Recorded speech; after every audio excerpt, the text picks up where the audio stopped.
Live. Everywhere. On netrootsradio.com.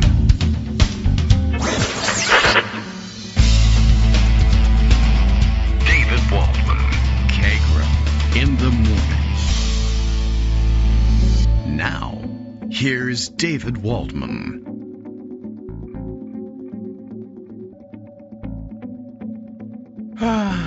Hey, good morning, everybody. How you doing? It is Monday, March 24th, 2025. Things not quite yet there, just at this moment. All right, so lots of things we're getting used to still with the switch over to Zoom. I think the music is coming across. That's fine. And then I realized, of course, that intro, that 1 minute intro just before our ding music does, in fact, I think, stream out live. So Greg and I were having a little chat in the middle of all of that, and Justice sent me a note. By the way, that's live, so I guess watch out for that.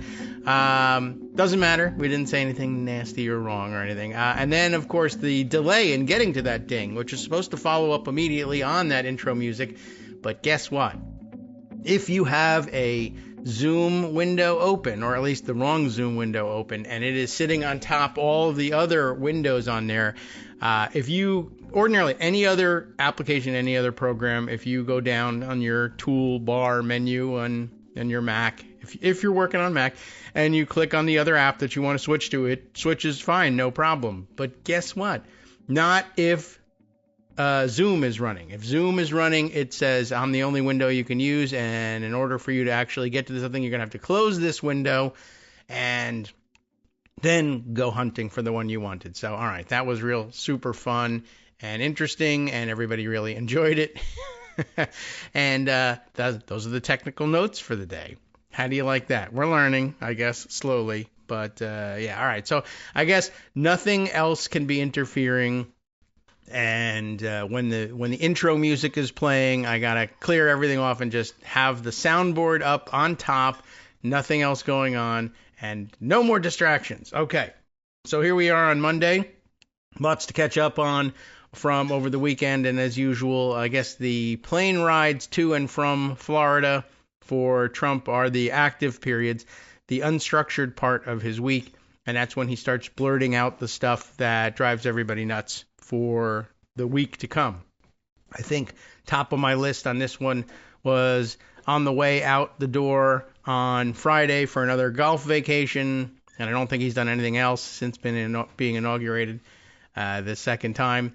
I don't know what he was doing. He spoke to reporters on the way to the plane, and I guess in some spate of confusion, denial, ducking of responsibility, not really knowing what he's talking about, or maybe just blurting out the truth, possibly. He was asked by a reporter, hey, what's going on with these judges who want to know why the executive order that you claim enabled you to use the Alien Enemies Act to deport people without any due process? It's not really even a deportation because of what they're doing. They're taking Venezuelans and flying them to prison in El Salvador and all the outrages that go with that. But the judge wants to know why you signed it, as the reporter asked, in the dark. It's not entirely clear that he signed it in the dark, but it was apparently signed in the wee hours overnight. And then at some point in court, the DOJ lawyers were claiming that it was signed in secret, which is not something you want to say about these things either. And then they decided, all right, we're not going to say secret anymore, but that it was signed in the wee hours of the morning, wasn't announced until later. And the reporter asked, what about these judges who want to know about this? And he says, I don't know anything about that one. I didn't sign that, actually. Somebody else took care of that one. So that was an interesting thing to blurt out, especially after having yargle-bargled for a couple of days about how Biden's pardons were signed by auto pen, which it's not at all clear that was in fact the case, and probably wasn't, and so therefore they're invalid.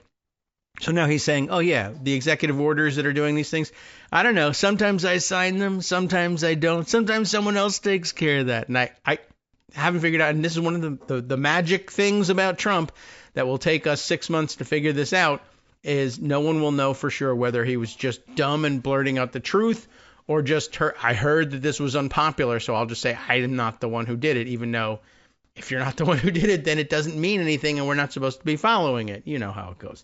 All right. Well, in all other technical magic, because we've made our switch to Zoom, Greg Dworkin is already here, even without ringy-dingy noises. But you probably heard him at the beginning of the show. So good morning, Ding, ding, Greg. ding. How are you? How's it going? Things are going fine, actually. Do you hear music when I play it? I heard everything. It was so Okay. interesting. I'm playing I'm circus used to music hearing right the now. music start, Yeah. and sometimes it's because I'm listening on a different device just to keep track of what's going on, and Glad sometimes somebody's it's listening, because I call keeping in, track. put myself on mute, Yeah. and I can hear what's going on here. When we first did Zoom, all I heard was your voice. Right. You fixed it. I But did. now, not only do I hear the music to the start of the show, I hear the entire Netroots Radio stream Oh. beforehand. Oh. And that's what was going on when I said Huh. hello and you said hello. And I said, wait a minute, I'm hearing the entire Oh, network. okay. Well, yeah, there's one piece of music that I actually play that's just supposed to be like a placeholder for the first minute in case anybody needs to press any buttons. Right, that one I And- got. okay, But I so was that's what listening to you're Woody hearing. Guthrie, you know. Oh, well then that's unusual. I don't know that. I That was didn't cool. know That's that went fine. through. I just have to get used to it. But it's all good. All right. Well, don't And then we touch the figured out machine the that different kills chats. So I fascists. have one chat for all the stuff that I Yeah. sent, and I have All another right. chat for all the stuff that I'm currently Chats. sending, and it's all cool. Okay. Good. So- right. The interesting thing about I don't know Trump anything interesting. Yeah. is that he's stupid and he really doesn't understand anything. And because he's president of the United States, everybody covers for him, so he doesn't have to. And Yeah. that's the frustrating part about trying to deal with Trump is all the enablers, not him. Yes. Right. He is who he is. He's an idiot. And, basically he gets in and says, I'm president. I won. I have a mandate. My mandate is white supremacy. I want to erase blacks and other people of color from everything Yeah. and go do it. I don't know any of the details. And every time you ask me about something, I'm going to say, I didn't do that, which I didn't. And I don't know anything about it, which I don't. And, even if he it's- signed it, he doesn't know. yeah. So it's totally straightforward. And then the newspapers and the people covering him also enable him by saying, well, what he meant by that. Yeah. No, he didn't mean. He said what he meant, and he meant what he said. I think that might just be it. By the way, we have a new sound effect going on in the background. We do. Yeah. If you not right, if you can hear, Is it you? Is it me? it's me, or Oh, good. it's my friends. There's a little bit of thumping and pinging that is happening. There's. I can't hear it. Okay, well, that's fine. Good. I was wondering if it would start interfering. There is a pair of, and maybe more, of bluebirds that feels certain that there is a clear passage through this valence window over my sliding glass doors. Oh, that's And, wonderful. Now it's opaque and it's got like a sort of a faux stained glass covering there, so it's not clear. So it's not one of those things where the birds are trying to fly through the window. They just think, I don't know, it's blue, they're blue, maybe they're trying to get together. I don't know. But it's a very weird thing, and he's just fluttering and bopping his head on it. Well, I was very, very pleased to see It's cool. bluebirds at my sunflower feeder, which they don't Ah. belong. They eat insects and fruits. Yeah. You're right. True. They're But very but they heavy showed into up at feeder. my finch and cardinal feeder, They're getting and less picky. a pair of them came. And I have bluebird houses in the backyard, but nobody lives there except house wrens. Oh. And bluebirds never hang out. I have a bluebird feeder with dried insects, and Yeah. squirrels like it, Oh. but they Okay. just pass by. So I'm happy to see that you have a pair that might We want to have- settle down in the condo. We have a ton of them here, and they love the feeders just great. But yeah, this morning, I found them sort of on there's a little ledge where they can sit, but more entertaining than that is pounding their face into the glass. Yeah, they do that now and again. So And I still am looking for a robin. I haven't seen robins Oh, yet, but well, I have. but I will tell you, my goldfinches are well. You're south of me, Yes. but my goldfinches are starting to turn gold. So I mean, I'm I'll very send some pleased. to you, is what I And mean. even though it's 32 degrees, I think spring is actually here. Yeah. Well, we're a little warmer, so we have all the people who are on their way to Connecticut are hanging out here right now. Yeah, well, that's cool. People. So They're the pundit birds. roundup today was just how much America sucks All these right. days. Yeah. Okay. That's the title, The Slow Circle Down the Drain America, because that's what it Oh is. yes. I But saw, in fact, Will Bunch tweeting your link around this morning. yeah, So because he's that's in nice. it. Ah, that explains it. Okay, good. He's Yeah. aware. So, we could start with his piece Sure, why since you not? brought him up. Maybe he's The listening. frog of Maybe he's trying to get democracy is into the nearly window. boiled. We can still jump out of the pot, he says. The slow, seemingly piecemeal march of American dictatorship is trampling colleges and law firms. I'm going to talk about that. And Yes. coming for the rest of us. I still remember when I was a politically precocious teen, my dog-eared paperback copy of one of that fraught decade's defining books, The Gulag Archipelago by Oh, Alexander Solzhenitsyn. right. His nonfiction chronicle of the USSR's Lenin and Stalin era forced labor camps, which he was in, could be a dense tome for a high schooler, but I wanted to understand the thin line between tyranny and the freedoms I enjoyed as a young man. Gradually, it was disclosed to me, said Solzhenitsyn, that the line separating good and evil passes not through states, nor between classes, nor between Hmm. political parties either, but right through every human heart and through all human hearts. And this line shifts. And a half century later, Will Bunch writes, the line has shifted again right here in the U.S. of America, no longer the land of the free, which it's not. And one of the interesting things, of course, is that Trump has decided to attack the law firm, or like in Yes. Shakespeare, kill all the Right. lawyers, that sort of thing. Yeah. And one of the Seems to big be ones interested.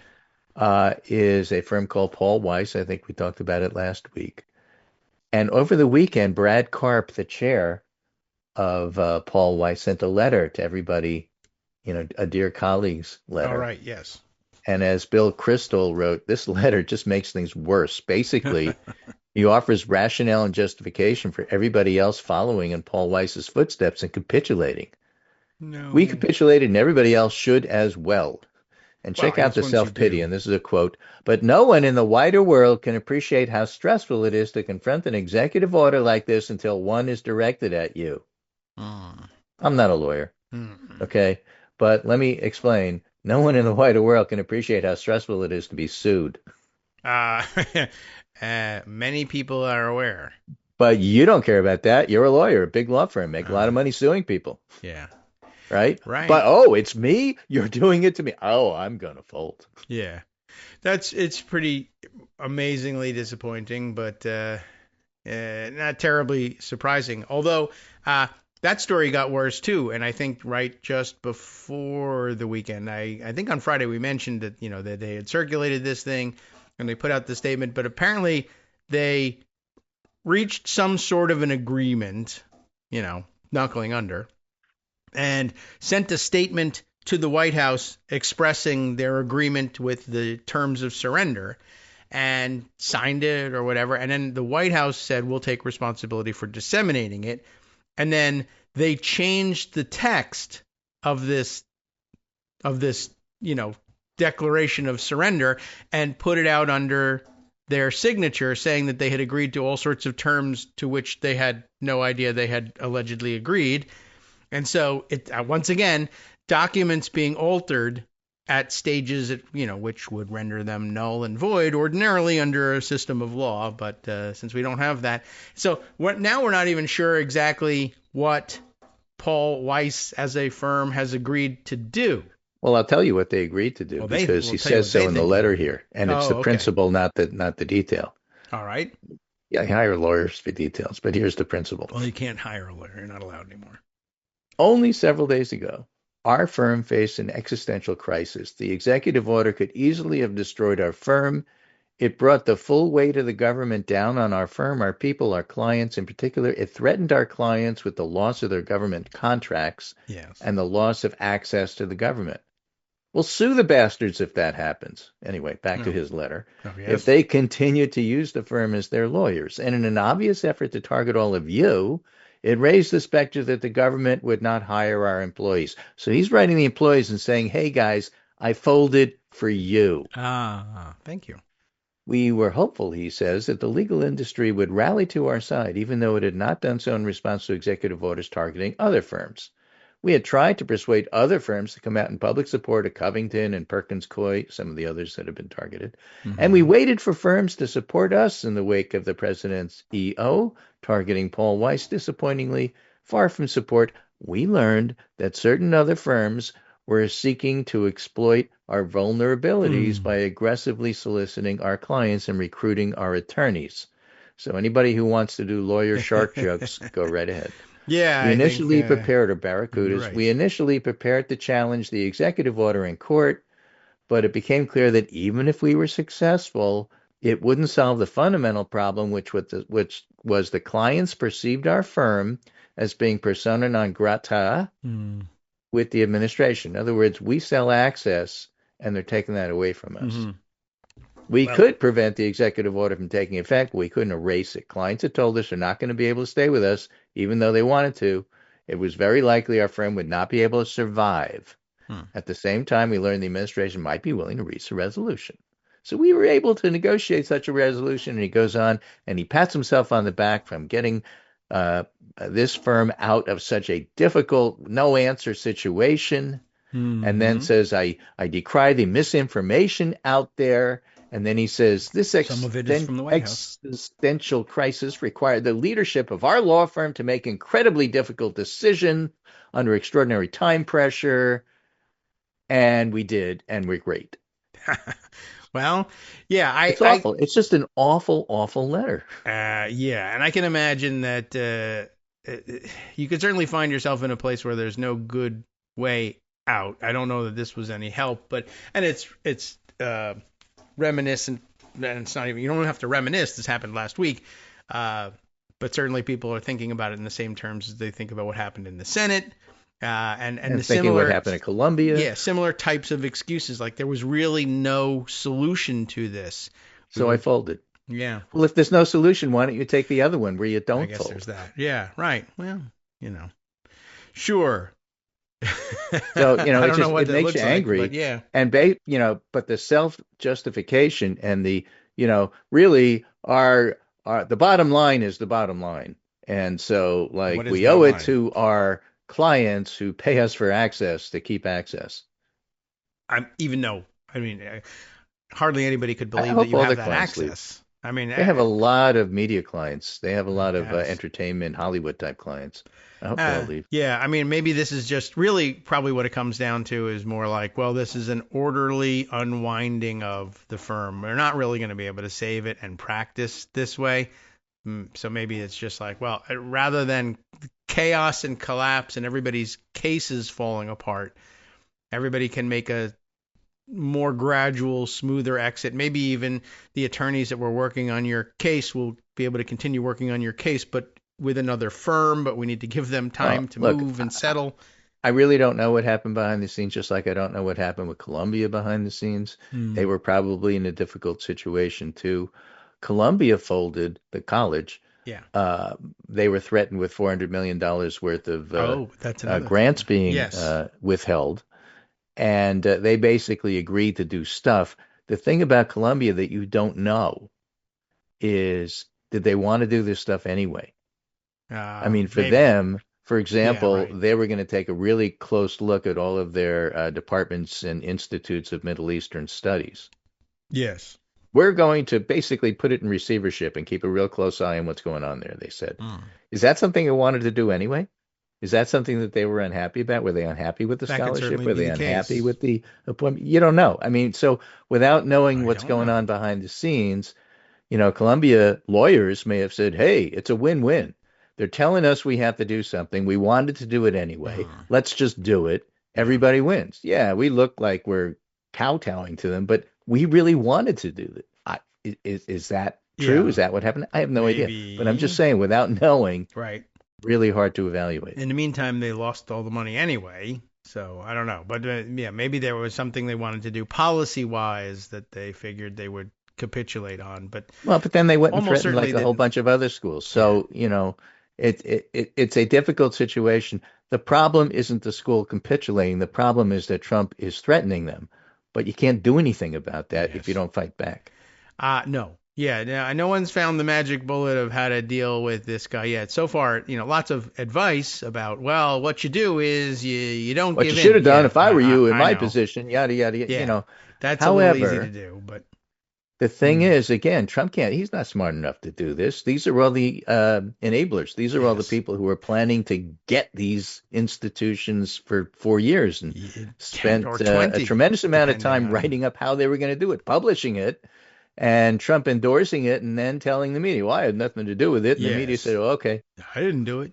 Uh, the $400 million figure made an appearance also over the weekend news cycle. Did you see that one from the New York Yeah. Times? The one that said that Trump wanted to sell Colombia $400 million worth of stuff, and they didn't want it. So it was on his Right. revenge list. So yeah, like 20 years later, the number that the administration comes up with in terms of federal funds withheld for grants, et cetera, happens to be the same $400 million that they refused to pay him in 1990 something. All So right, the next thing he did, great. and I don't have the story in front of me, but I read in passing, Yes. he told the state of Maine Hello, we're going to Maine. Are you withhold all listening? the federal money unless your governor personally apologizes and kisses my ass. Yeah. Well, she said she'd see you in court. You can ask her there. Yeah, ask her in court, exactly. But I don't think you're going to Yeah. be defended by Paul whatever, Paul Weiss. Le- oh, yeah, right. Okay. I thought you were talking about their old governor, Paul LePage. What's he have to say about this? Yeah, I great. don't know, he Kill hasn't us. said anything and nobody cares, but Yeah. yeah, you can find lawyers. There are other Jared lawyers that will Golden, where defend you. are you? Your state's being targeted. Can you make it work by telling him he's fantastic or that you're angry about immigrants too? Or that it's the Democrats' fault. Go ahead. Yeah. Is there any way to? No, You probably could not. do that. Okay. So I was reading about all of this. Yes. And That's here's what you a do. different angle on the, when do you cut them some slack and when do you not? And when do you cut Trump voters slack and when do you not? This Oh, is from no, the I don't do editorial that. board. Yeah. Now's the time for the Democrats to demoralize Trump voters. And he writes, last week there was a story in USA Today about a Trump voter from Wisconsin who Yeah. watched as ICE agents Oh, yes. detained his Peruvian wife. I Yes. think you covered that. Yeah, there was some mention. It was a very widely shared story. The story is about the widening dragnet being cast by the regime, and the reaction to the story on social media, Yes. John Storr, the author, writes, was mostly of the FAFO variety. Right. Fool around, find out, except, in sailor language. I. The Wisconsin man, Yar. Right. who is white, voted for the candidate who said he would expel all those who poison the blood of the country. The man told USA Today he didn't believe Trump meant his wife. She was different, he said. He Yeah, thought yeah. Trump would target people who snuck over the border and weren't vetted. That's quote. Now his wife has been detained by ICE. He still can't believe it. It doesn't make any Zowie. sense. Make it make sense. I can explain it in a sensible way. Yeah. Okay. Yes. Right. So he had that happen. So it may seem like this man would be receptive to a moderate position on immigration. Oh. It may seem like he would be receptive to a perspective favored by some in the Democratic Party who believe Kamala Harris erred on the side of being too progressive on immigration. But that They would be a believe the boring Democrats story. should move to the right just a little, talk like Republicans, appeal to voters like this man Yeah. who have been burned by Trump. But read the story carefully. You'll notice Yes. something should demonstrate that's not how it works. He doesn't regret his vote. Right. Maybe he doesn't like his wife. Right. When they never explored that possibility. That was just sort of an assumption. No. He probably likes his wife. Um. So But basically, what yeah. John says, Mhm. and what the article makes clear, at least clear to him, is the Yes. man isn't upset by the fact his wife is detained by ICE. Ice is He's nice. upset she wasn't made the exception to the rule. A rule he Ah. seems Yeah. otherwise to want That is applied to possible. everybody else who he thinks deserves it, and he's upset the rule is Yes. being applied equally, Right. which is to say, Trump was supposed to punish enemies, not friends. Yes. And it's interesting too. There's an interesting interplay there. Like one of the things about, as you're saying, if it's equally applied, it will harm you. And when it's equally applied, what you're experiencing there is the rule of law So no wonder they walk Equal away saying, application of the law. I hate the rule of law. Yep. It takes things away from me. Right. I forgot. Oh, I don't want the law equally applied. And that's, I guess, that's the takeaway, as opposed to, no, this law is terrible. It's a That's bad the same idea. takeaway he had, by the way. Yeah, right. Well, he's like, well, this law it's not working right. Right. Jon Stewart looked at it and came to the same conclusion you did. Well, he says, genius. as podcaster obviously. and CNN commentator Van Lathan Jr. has memorably said, Trump is the whitest white man we've ever seen. And he's not even white, he's orange. That makes him the exception to every rule, especially the rule of law. Quote, Yes. Trump can't say enough to be racist, can't break enough laws to be criminal, can't fail enough to be a failure, and can't be stupid enough to be stupid. Rules, then, are for other people. And this man from Wisconsin wants some of the impunity for himself. He's not getting it. That's unfair. And there's almost certainly nothing any Democrat can say or appeal to him rationally. Yeah, and that's I think a good it's way of putting important it. to bear this concept in mind as you read about Republican constituents raising hell in town halls hosted by Republican congresspeople. This is not an anger that's an opening for moderate Democrats, because basically these people are these people, is what he's saying. Now, I've always disagreed with Jen. I think there's some who could be brought around, even though this guy probably won't. You never know. Yeah, well, right. But probably. you know, what John's argument is, but by the way, I've also argument? made this argument. Oh. If you're dealing with this particular group of people who nothing that you say or do will ever make them vote for Democrats, don't try to convince them to vote for Democrats. Try to convince them to stay home. Yeah, I mean, that's probably the best answer for them. And I'd or as he says, if this man from Wisconsin hadn't voted, his wife would be free. Yeah, maybe. Wisconsin was close. Yeah. People like him, you know. Right. Didn't take a lot. But yeah, I did see some people trying to make excuses for him, saying, well, you know, now that his wife is in custody, you might think that if he comes out and says, yeah, I regret my vote, then things will get worse for her. But I don't really think that was it, though. But that's not it. That's not why he said what he said. Hi, I'm Scott Anderson, the guy that writes the daily summary for this show, Kagro in the Morning. Thank you to everyone that supports this show. Many of you send donations through PayPal, Patreon, Square Cash, Radio Public, and so on. Some of you write your own essays and send them in, or read articles with your own commentary. We appreciate it. Now, some of you are listening to this and thinking, I'd like to help, but isn't there something I could do that wouldn't require money or effort? Why, yes, there is. You can just like us. On Daily Kos, they call it the recommend button. YouTube has a thumbs up. There are hearts and likes and love buttons. Tap our love button. Tap our love button every day. Share our shows and summaries on Facebook and Twitter, YouTube and iTunes, Stitcher and Amazon. Most of these places allow you to write a review, so a sentence or two would be great. Recommend us to social media, or tell your friends to listen to the show. You aren't just helping us, you're helping them find their new favorite thing to listen to. You could change the world. So thank you in advance from me and everybody else in the world. All right, welcome back now to the Kagro in the Morning Show here on Netroots Radio. All the music appears to be working normally, so that's good news. I got the volume. It felt like a normal break on a normal show and a normal day. And this bird just kept trying to come in. And he still wants in. The normal bird who doesn't understand why you are living in his birdhouse. Yeah, right. He's like observing me. Is this where they live? Wow. That thing that comes out and puts food in here. I was wondering what he does during the day, and I'm trying to find out. He's an explorer bird. So more thoughts on that fellow. That fellow from Wisconsin.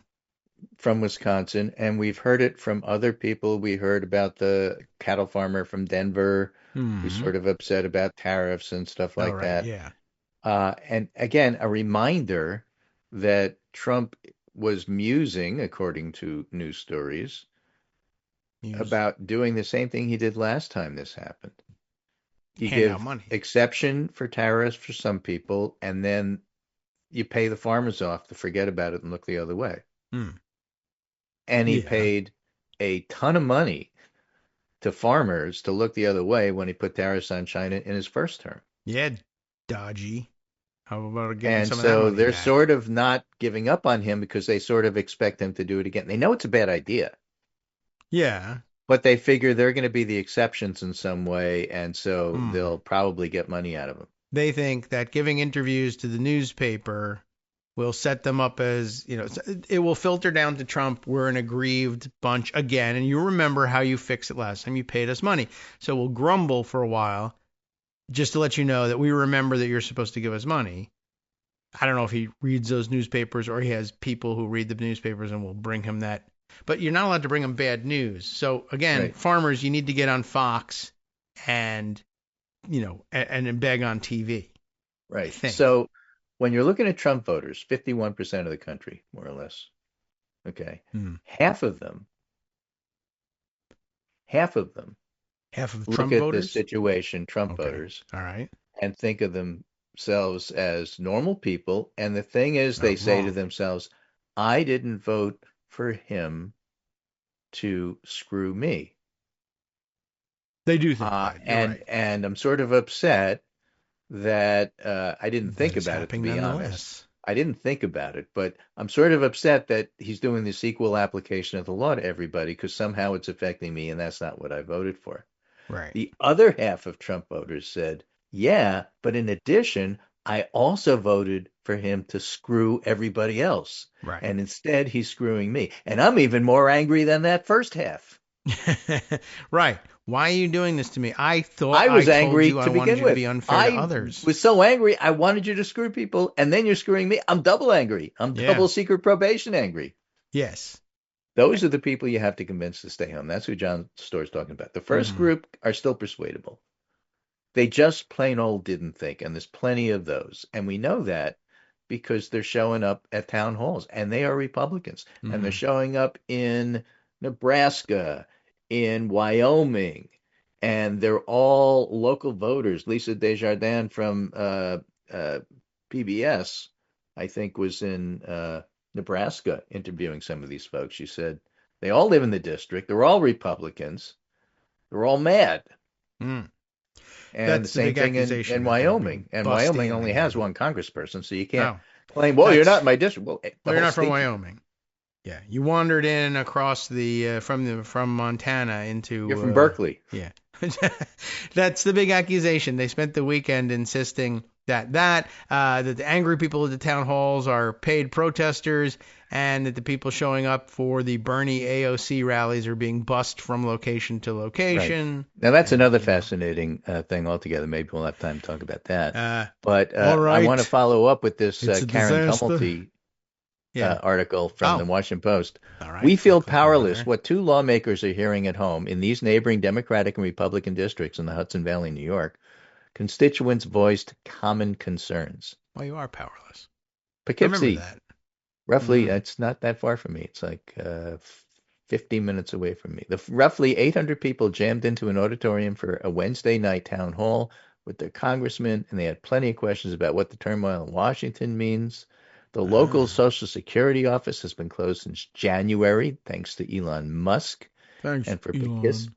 Poughkeepsie, Extra K in there. Always pays to add an extra K if you're trying to hide For from the Poughkeepsie racists. seniors seeking in-person assistance, the prospect of having to drive 40 miles to an office Oh. in Middletown hardly seems efficient. Oh. No, yeah, it's not, clearly. All right.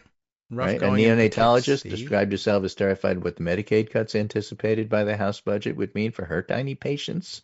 Contracts from the feds haven't been renewed by a nonprofit providing rent assistance to dozens of low-income people. 20-bed acute care unit at the Veterans Hospital shut. The grant that a dairy owner received to add solar panels has been frozen. He might Oh, have to yeah. repay a $500,000 bank loan Happening for the a project lot. himself. Yeah. And by the way, this area gets some of its electricity from Canada. Right. And they almost got cut off, but they agreed to let it keep going. Maybe. Because For now. maybe I did, maybe I didn't. You don't know. I like to keep them guessing. I came to the Hudson Valley during the week-long congressional recess to visit a pair of adjacent competitive House districts, Democrat Pat Ryan, Republican Mike Lawler. Ryan was basically, look, we kept the Social Security office open. We're fighting for you. And it was fairly straightforward. For Lawler, who's considering a run for governor, and is one of What? only 3 House Republicans representing a district won by Kamala Harris. And this is considered upstate New York. Upstate New York is anything that's north of Westchester. Right. If you're not dining regularly in New York City, Yeah, then they're you're 45 upstate. minutes away, but it's upstate New York. Okay. Only 3 House Republicans representing a district won by Kamala Harris. This is a political imperative to distance himself from Trump, but he does so delicately. Oh. The tone of the president's rhetoric on Ukraine bothers him, one said, and asked Lawler about that, and Lawler agreed. He doesn't like the appearance that somehow we're supporting Putin, who's a vile dictator and thug, but Lawler also insisted there's a 3-dimensional strategy to Trump's chumminess with Putin aimed at luring Moscow away from the grasp of China and Iran. Now, in parallel to what we were talking about, number one, Lawler is the kind of enabler like Marco Rubio that drives you nuts because he's not stupid enough to think that what he's saying is true. Mm-hmm. He's just an out-and-out liar. But, he is enabling Trump by somehow finding excuses for it. And at the same time, his whole concept of luring Moscow away from the grasp of China and Iran is going to have the same results as trying to lure that Wisconsin guy whose Peruvian wife was picked up by ICE out of the Trump camp. Yeah. It ain't happening. And so why would you even think it would?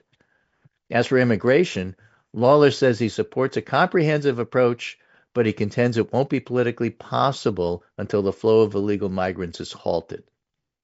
Oh, yeah, sure. So once we deport everybody, then we can be humane and normal and not get people off the street. This is ridiculous. I'll be humane after I chop everybody up. When I run out of people to chop up, that's when the humaneness begins. Harris carried his district, although by a lot less than Biden did. Should have kept it. All right. Okay. And he knows that if he tries to make a bid statewide, he's going to get a chilly environment for Republicans. Yes. But what he says is, we won, so that speaks volumes to the level of support he has, Lawler told Tumulty. And when you look at where we are as a country, as a quote, and the issues that the American people want us to address, I think a lot will boil down to, do we deliver on that agenda? So, again, he's not stupid, but he's trying to make the claim that the country supports this agenda. Which agenda? Tariffs?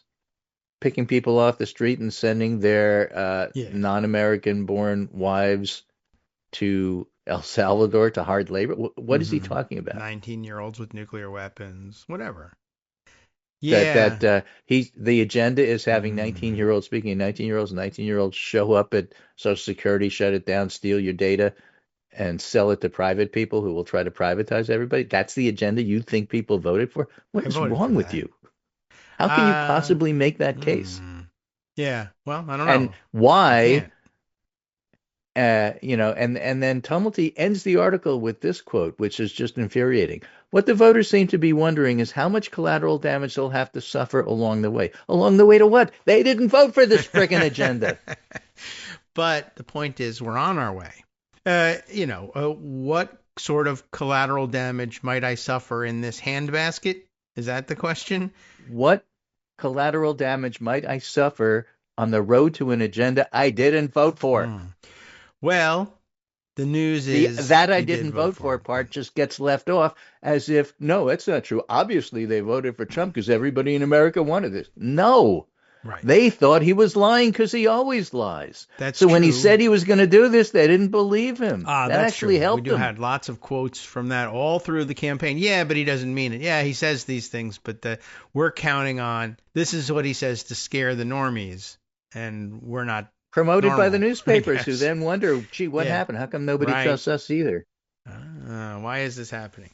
Yes, and then of course, when if they actually ask Trump about it, he'll say, you remember what I did say all through the campaign, both campaigns, well, 3 campaigns.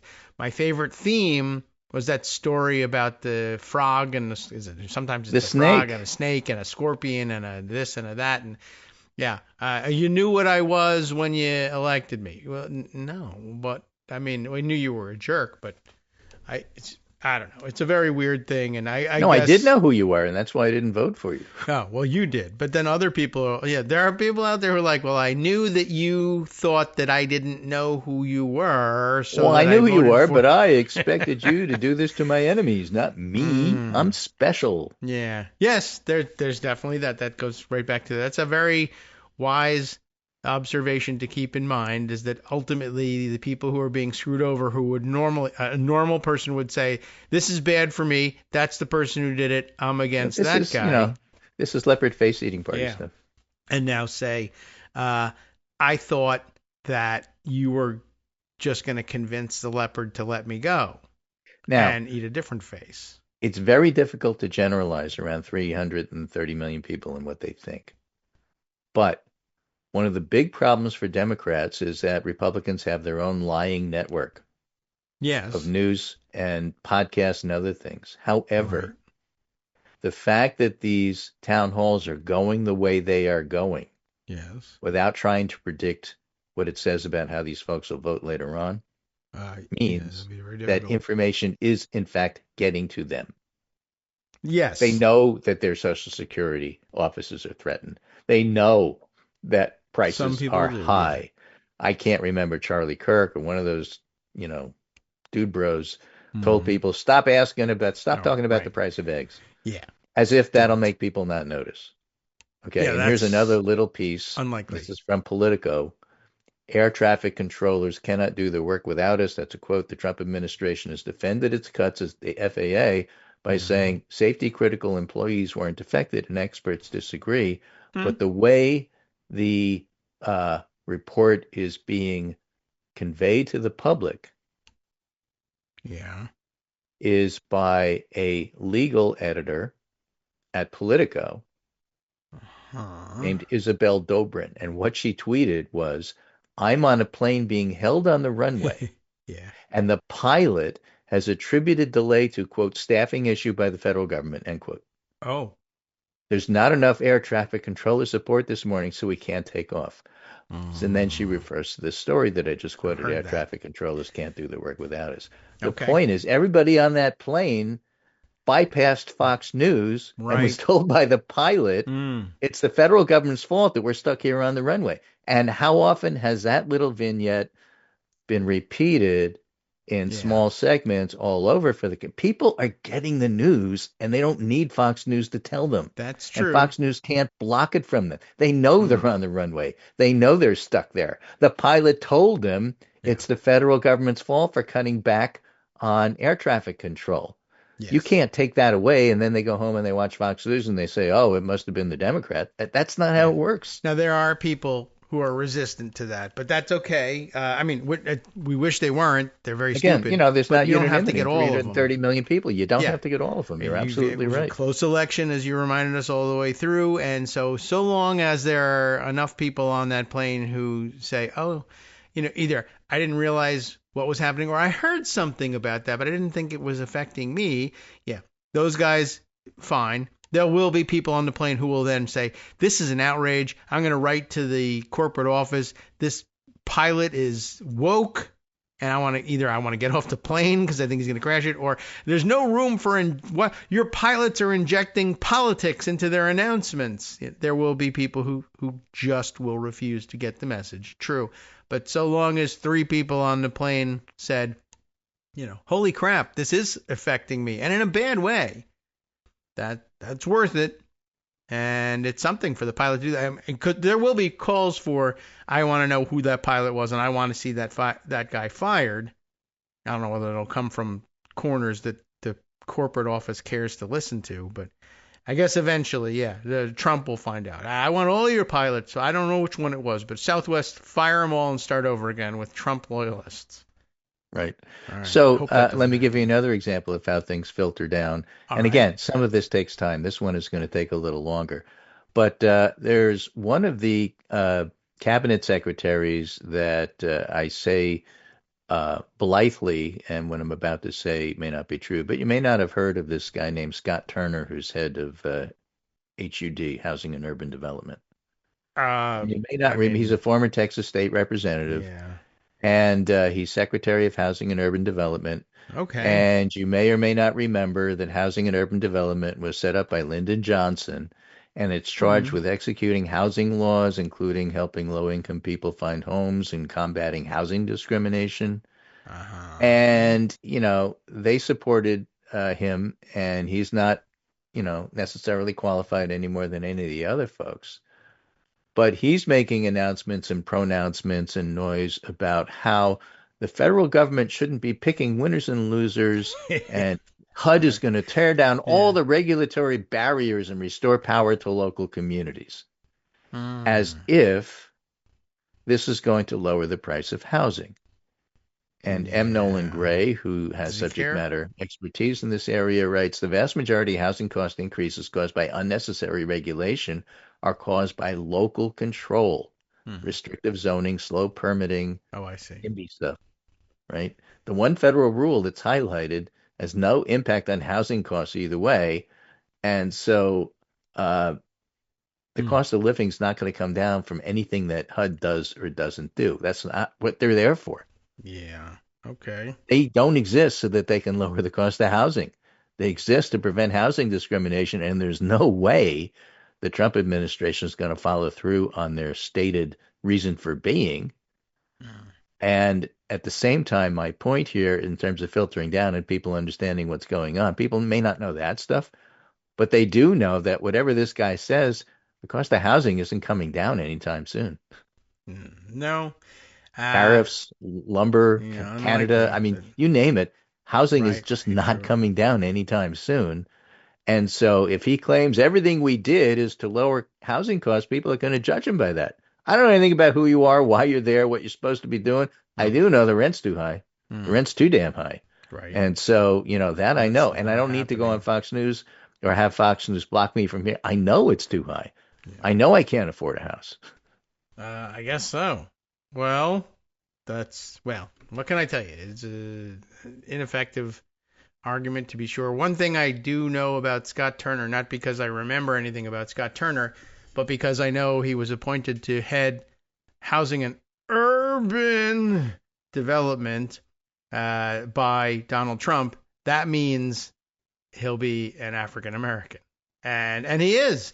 What do you know? That's Trump's idea when he talks about, well, I need somebody from central casting. Is housing and Yeah. urban development. Central casting means black Yeah. for Trump when it comes to Of HUD. course, Nothing in else, his fourth just that month in one. office, Trump is going to rename it Housing and Rural Development Yes. because, Oh, okay. And then they can put that's how he'll get a white guy in there. Because right yeah. now, having a black guy in his cabinet is too much DEI. So, Now here's a reminder yeah. of what Greg Sargent calls Trump's most dangerous enabler, and Uh-oh. it's not who you think. My favorite headline. Yeah.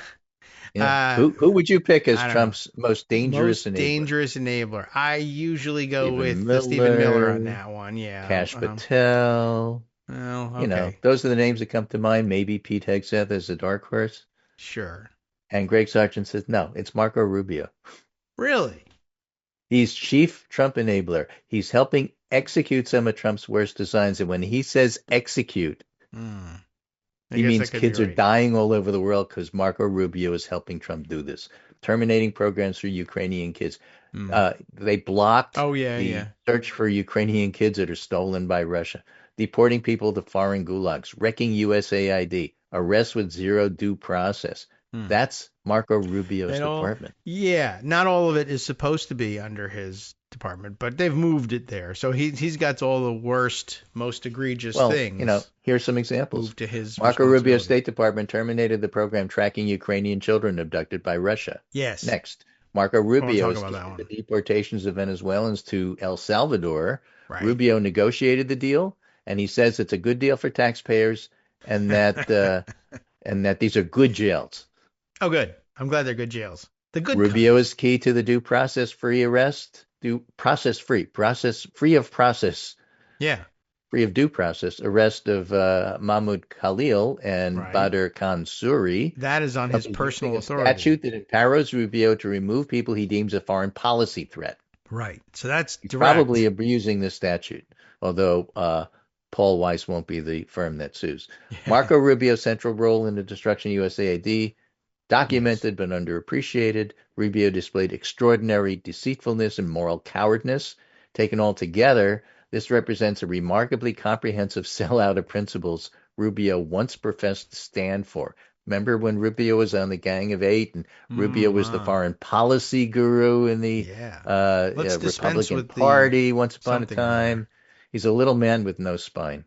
Yeah, that is a remarkable collection of things that have fallen under his purview, most of which usually isn't, but they've lumped it under. The Ukrainian kids thing is of interest, just mostly in terms of what a big throwback that is. The abductions by the Russians of Ukrainian kids, some of which are taken back to Russia and adopted by Russian families. In some cases, they may be trafficked elsewhere. But what it reminded me of is as far back as 2016, it'll harken back. Remember that is that far back that Russian adoptions was like the code word for what this is what we were really talking about at the Trump Tower meeting, as opposed to accepting Russian help and collusion in the 2016 campaign. What which Russia wants to do is steal happening. Ukrainian kids and sell them to the U.S. Yeah. So, the quote-unquote Russian adoptions, I mean, that's the way to think of it. What's a Russian adoption? It's when they see somebody else's kid and they take that kid and move them to Russia and say, boom, adopted by Russia.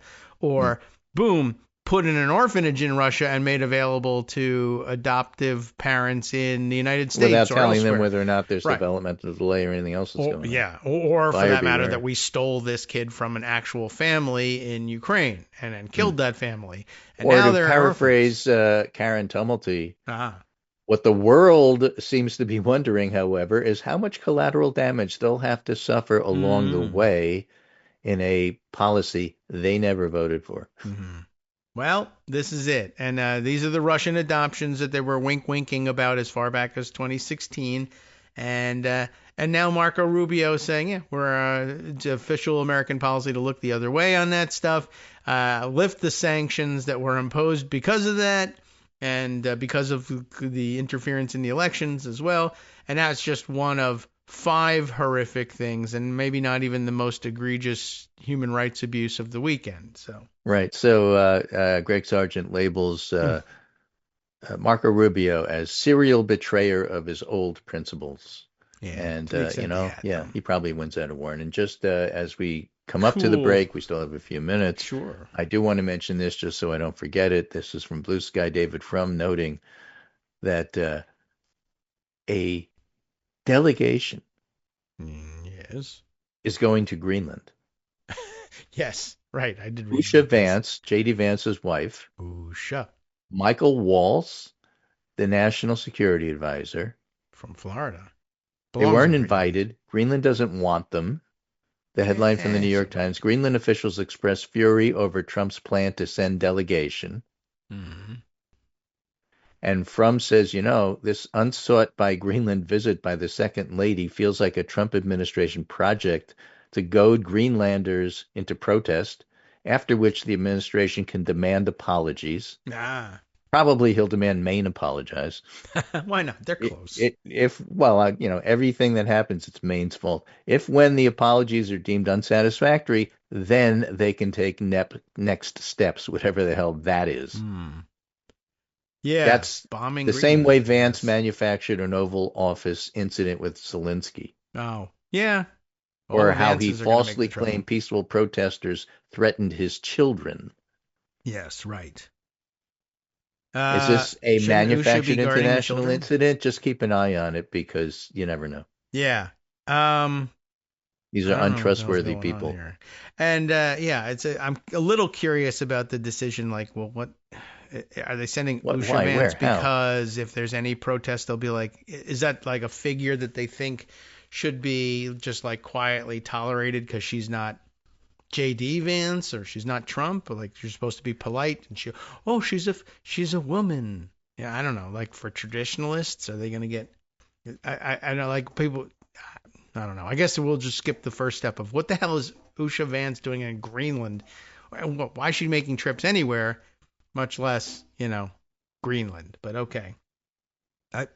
But yeah, that's got to be it. I mean, there's really no reason to visit otherwise. And this is like the third or fourth time they've been, pushing Trump delegations into Greenland. Last time they weren't welcome either, but they hired people to pretend they were welcome. This time, I guess they will not be hiring anybody because they're looking for. And since I was picking on lawyers today, sure, go ahead. Doctors tend to do that. Yeah. I wanted to give you a positive on lawyers because there was something that someone threw up, a quote by Cynthia Roseberry. They threw up on the internet that I just thought was wonderful. I'm sorry, throwing up. Go ahead.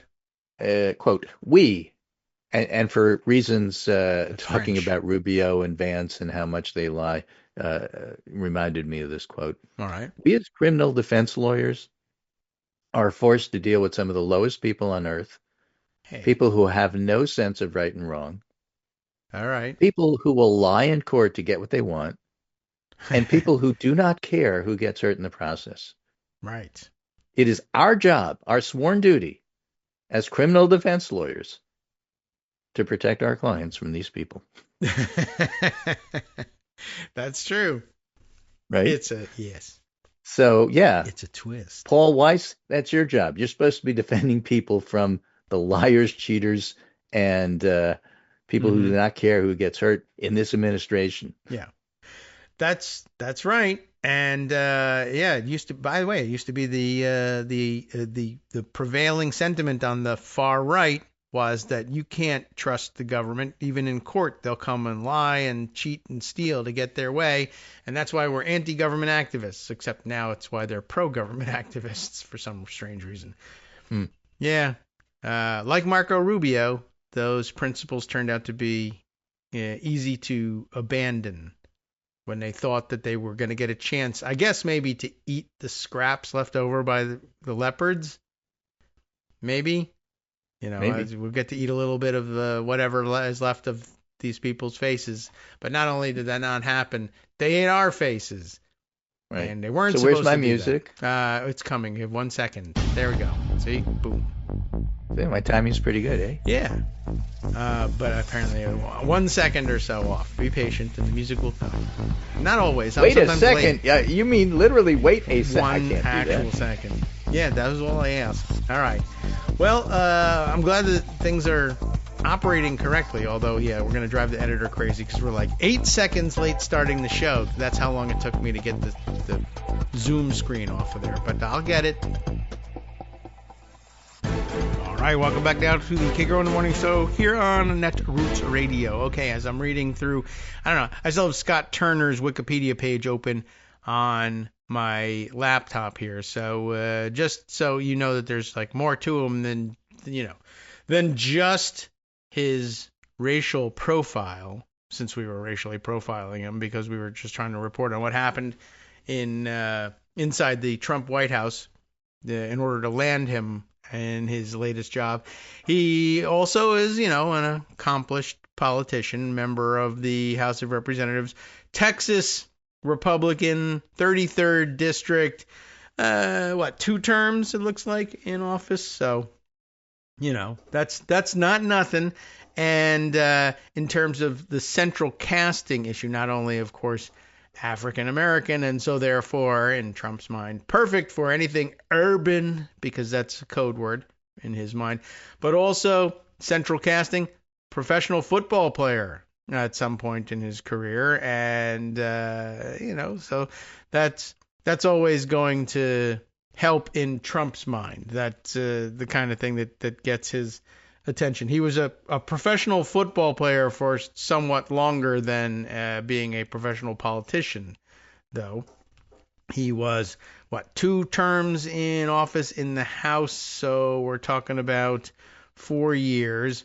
And then, I guess, spent some time in the first Trump administration as well as executive director of the White House Opportunity and Revitalization Council. Important to know. And but 9 seasons in the NFL. So I guess you still stuck saying primarily a football player, but elected office and then executive office as well. So not entirely without governmental experience. which is what made him, that's how you got his headshot into central casting in the first place. Okay, just wanted to let you know. So over to Pocket now to try and update you on some of the latest things that are super crazy that may or may not already have made it into our review. Some things mentioned in passing. Okay, here's the CNN article about the Trump says he didn't sign proclamation invoking Alien Enemies Act. I mean, you got the gist of that, but that's kind of an important story.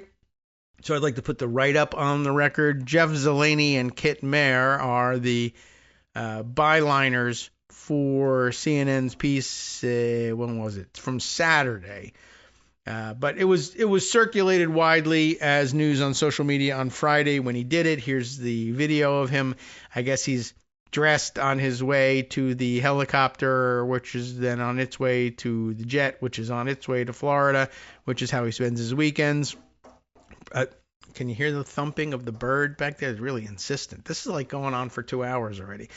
President Donald Trump on Friday downplayed his involvement, that's a way of putting it, in invoking the Alien Enemies Act of 1798 to deport Venezuelan migrants, saying for the first time that he hadn't signed the proclamation, even as he stood by his administration's move. And I guess, there's some video offered here, but it's CNN video. It's not just right to it. This is, I'm sure, the anchor's introducing the whole thing. But by now you've probably heard it. And you don't even really need to hear him say it to understand why it's stupid for him to have said that.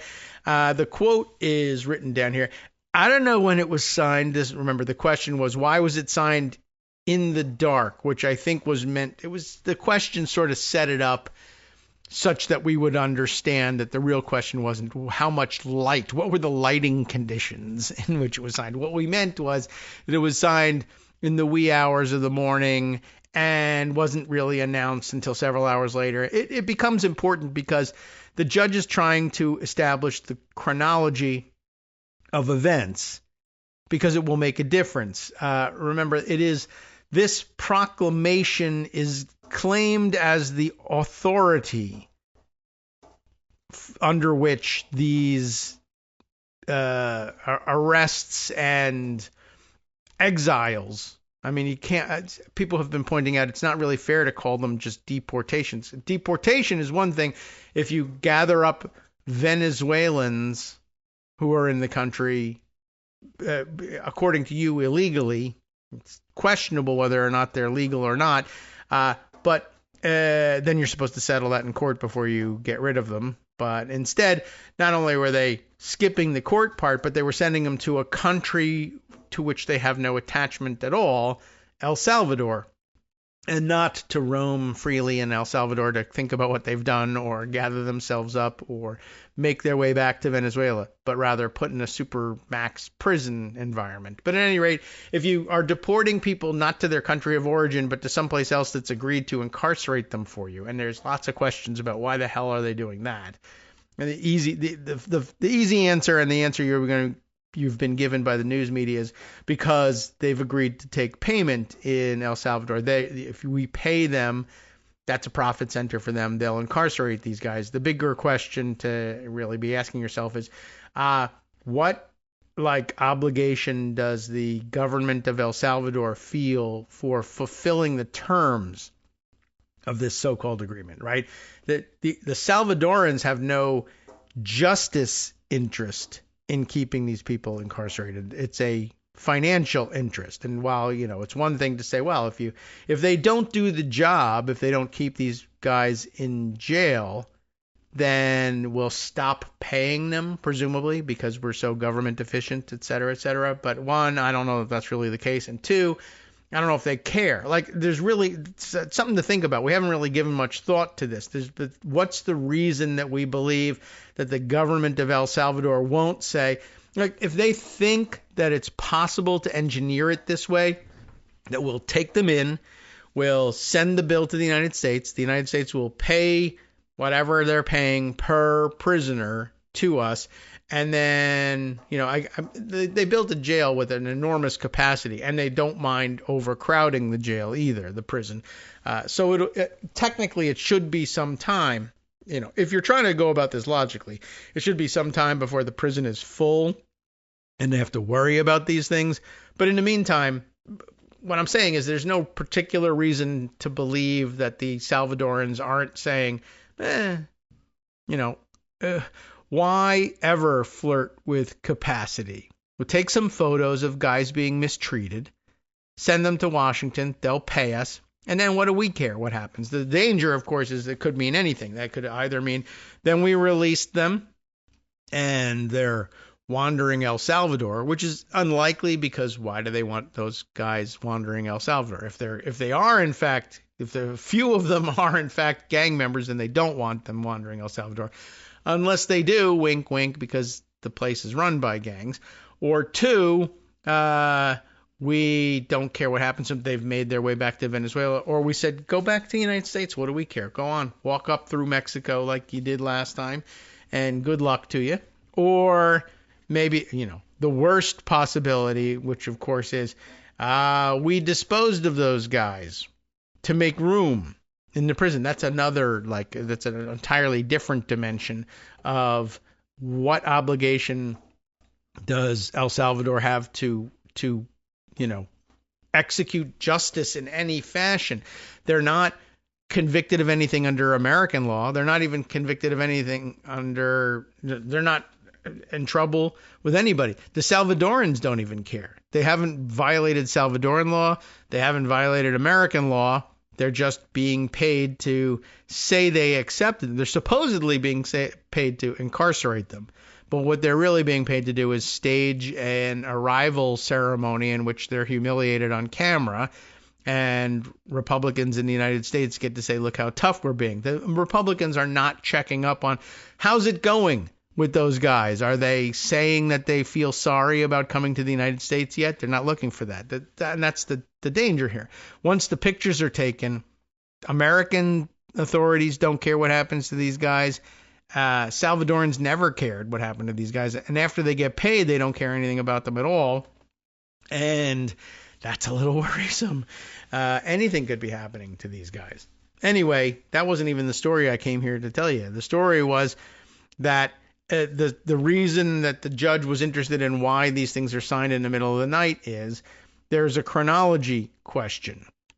The authority for doing this at all, according to the administration, rests on the president's signature of this proclamation at some point, after which things are authorized to happen. But the word in the courtrooms was that some of these roundups and exiles were happening before there was any announcement of any proclamation.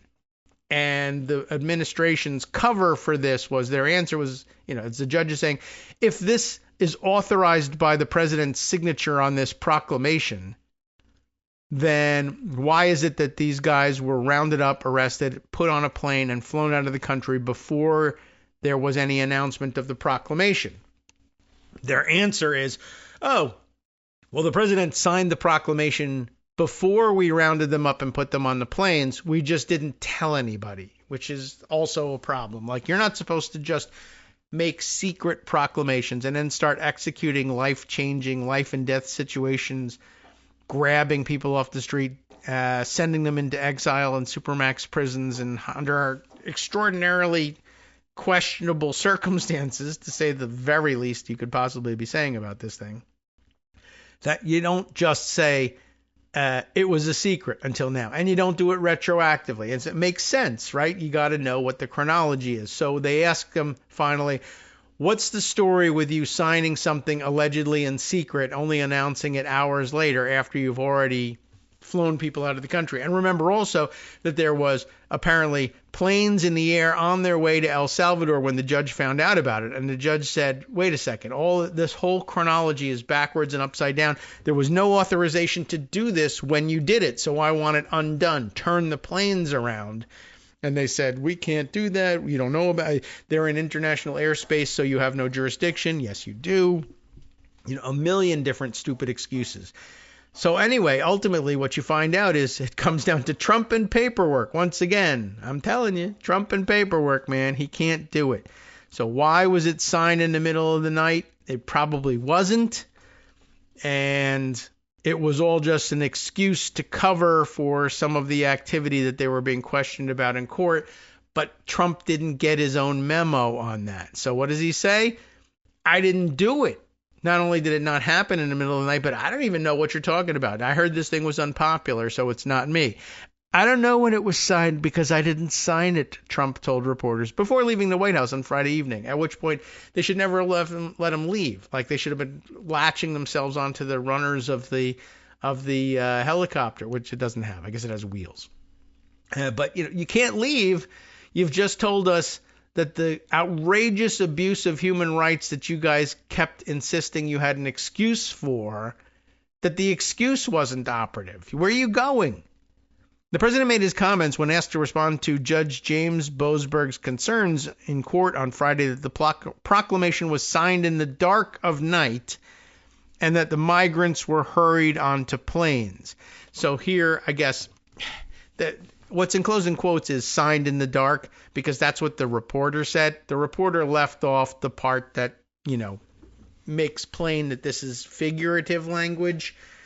Signed in the dark of night. Not in a darkened office, but anyway.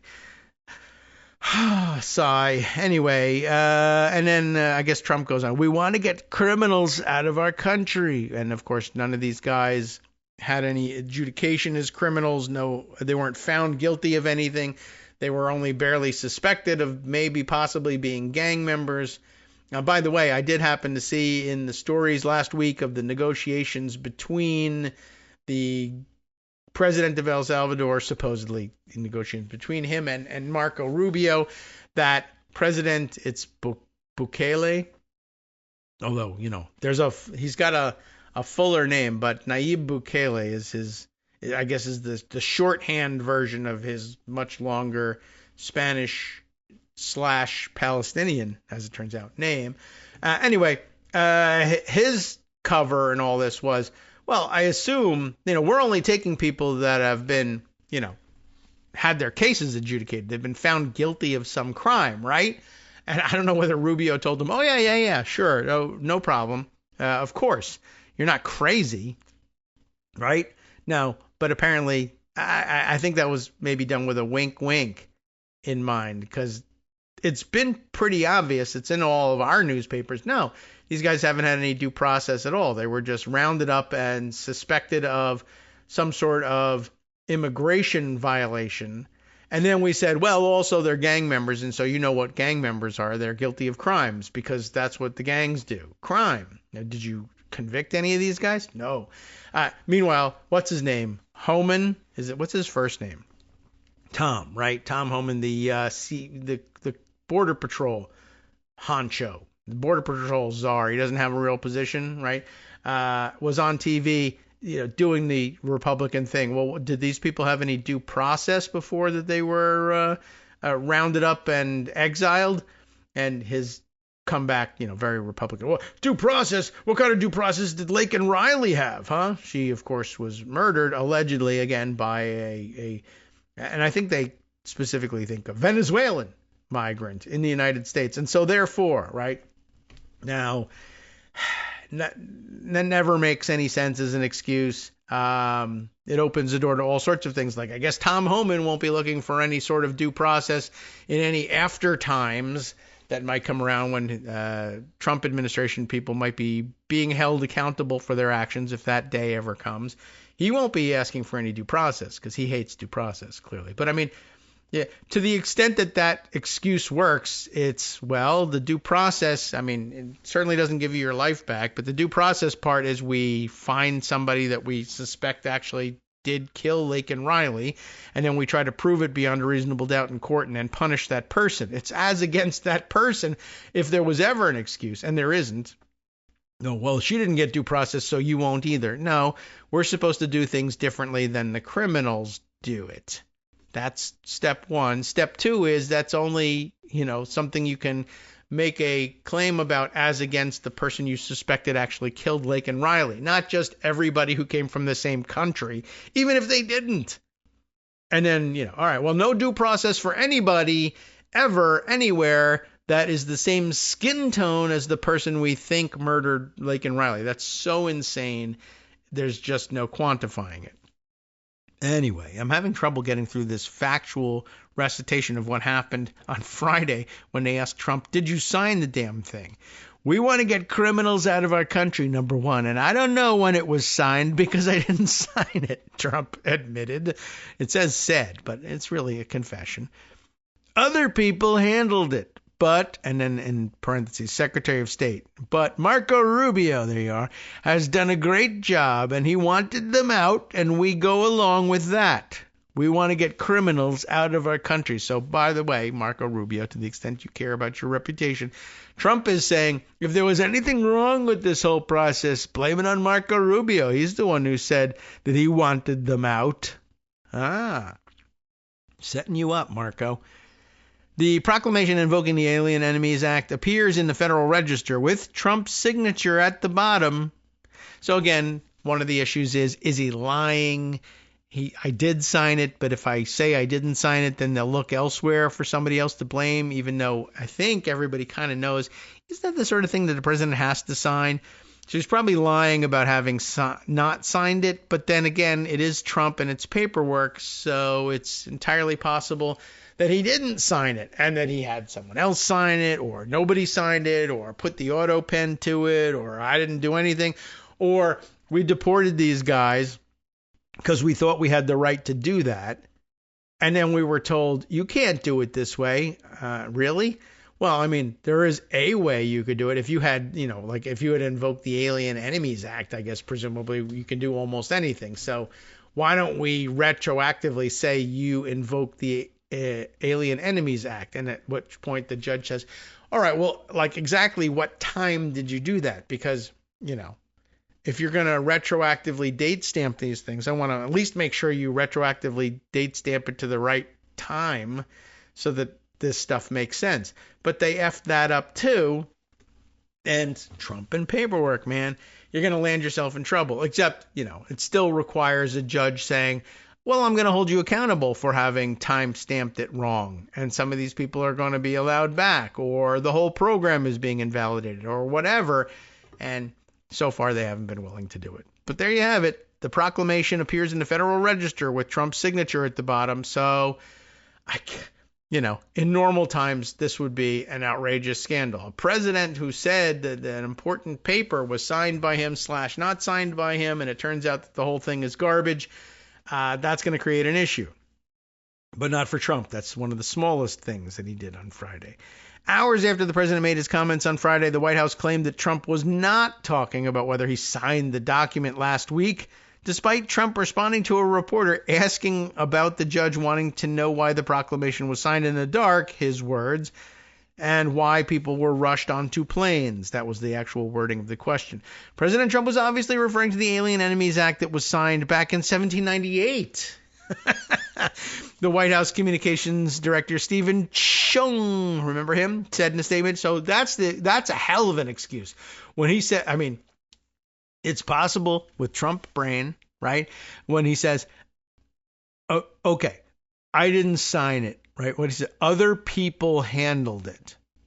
Now, normally, like a normal person saying something like that, he's not a normal person. But if you say, I didn't sign it, other people handled it, you mean your contemporaries. People who were alive at the time when you were supposed to be signing the proclamation, but you didn't sign the proclamation. Oh, no, other people handled it. It means the actual Alien Enemies Act of 1798. So what he's doing there, and now Stephen Chung is saying, Trump was talking about John Adams signing the Alien Enemies Act. Oh, I see. Was it John Adams? Would it have been John Adams? I think so, right? Anyway, President, 1798. Yeah, all right, just making sure. John Adams, President of the United States from 1797 to 1801. And we learned it in American history, right? The Alien and Sedition Acts were trouble for John Adams and the Federalists. And by the way, they were allegedly held accountable for that as well, losing the election of 1800 to Thomas Jefferson. who was largely in opposition to all of that. Remember back in the day when, you have to remember because somebody else that handled it was somebody you know, right?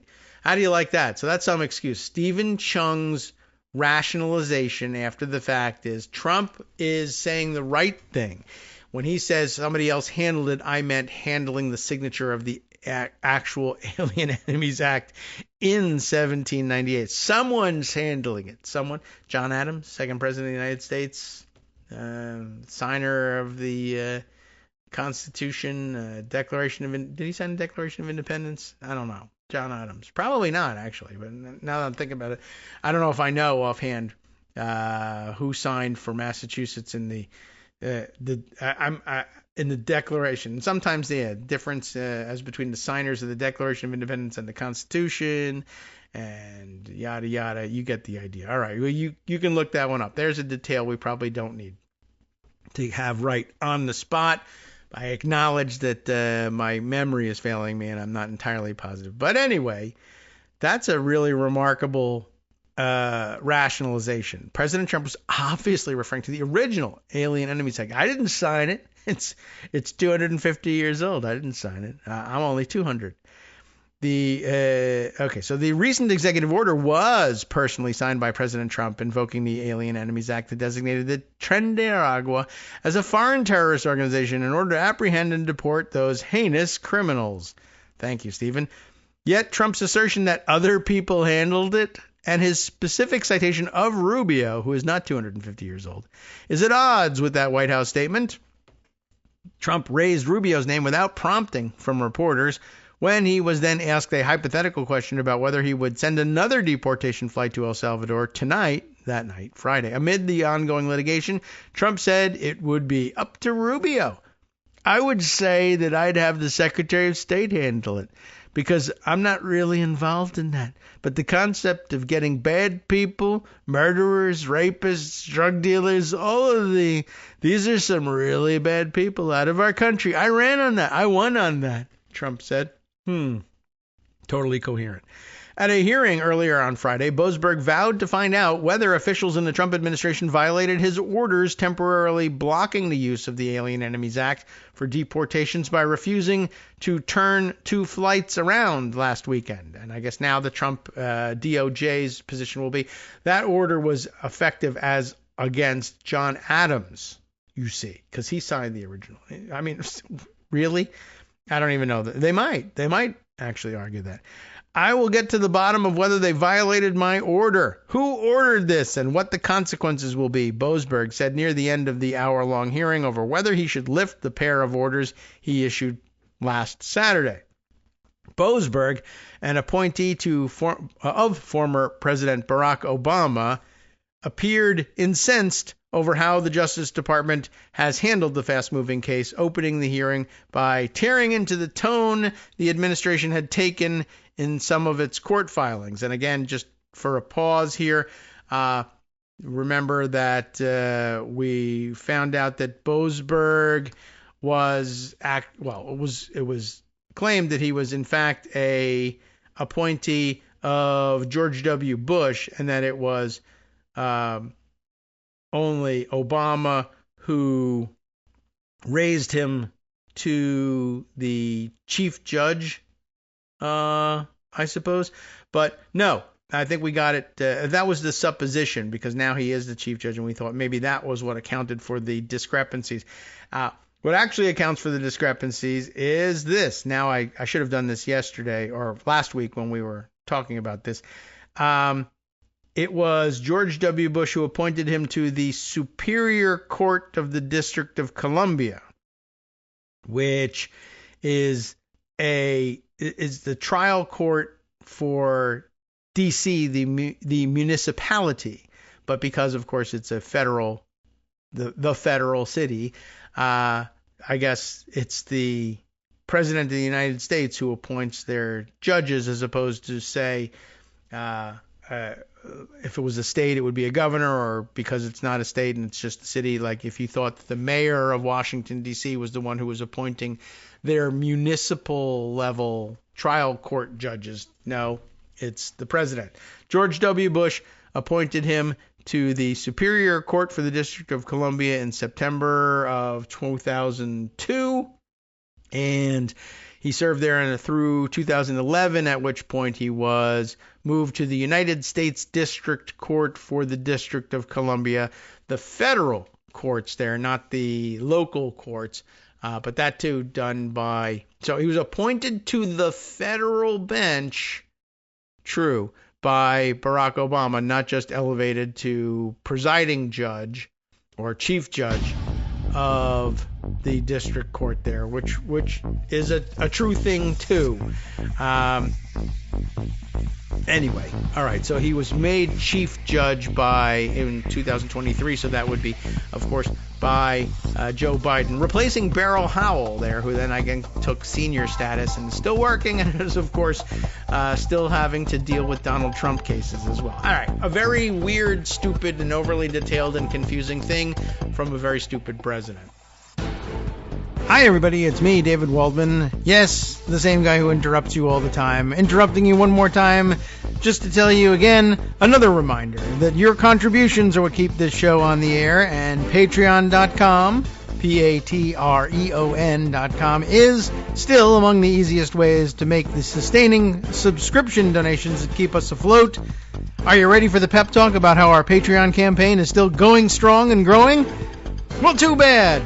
Yeah, the plain fact is we actually are headed in the wrong direction, and whereas we once had about 175 monthly patrons, we're now actually down below 150. Time to recruit some more. Not exactly the kind of news I wanted to share, but there it is.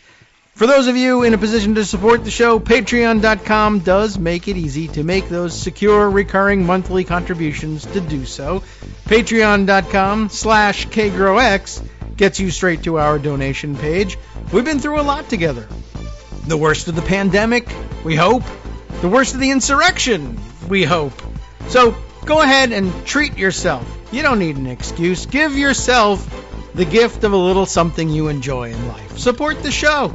And of course, if you happen to prefer using PayPal or even the Square Cash app, we're up and running on those options too. So thanks again, everyone, for all your support. We couldn't, or at least shouldn't, do it without you. Hope you'll be on board soon too. Thanks for all your support. All right, welcome back now to the Kagro in the Morning Show here on Netroots Radio. I would say that's probably most of what we need to extract from the CNN article. There's more discussion about how arguments went in court and I guess how far afield DOJ attorneys are going in front of these judges to try to avoid responsibility or try and avoid nailing down the details and chronology, just making it impossible for the judges who, I guess, certainly suspect that they've got them dead to rights and that they're doing things well before the authorizations are coming through, and so therefore they would be entitled to reverse these things. But they're reluctant to do so, and they certainly want to cross all their T's and dot all their I's because they're judges, and that's the superpower, I suppose, to the extent that can be considered one of the Trump administration, is they don't care if they're asking judges to waste time considering ridiculous arguments and rejecting them. Just so long as time is taken, that's enough for them, even if they lose eventually. And even if they end up getting sanctioned, they will just pardon themselves from that as well along the way. All right, so let's see. I don't know what's the next best thing to share with you. I mentioned to you that there was this background story the New York Times offered us by way of possible explanation for Trump's vendetta against Colombia. But there are so many reasons why he might be lashing out at Colombia.